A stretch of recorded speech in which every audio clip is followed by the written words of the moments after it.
How to fill invite bar in Monopoly Go. Hi everyone, I am Eva. I'm here to guide you every step of the way. So, are you ready to dive in? Then let's get started. So, first of all, open the Monopoly Go app and make sure to log in. Left corner, you can see friends. So, just click there and click on invite.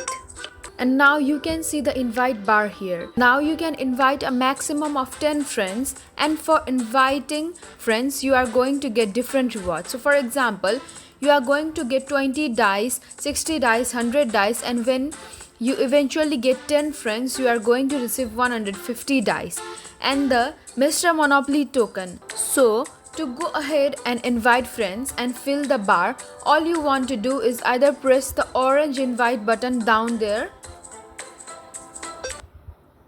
What it's going to do is give you your invite link, so you can copy this and then just basically go ahead and send that to your friends. Now if you want through WhatsApp or Messenger or something like that, or alternatively what you can do is press the Facebook invite button, and that's going to generate a link that take you to your Facebook Messenger, and you can send your invite link through Facebook Messenger to invite friends.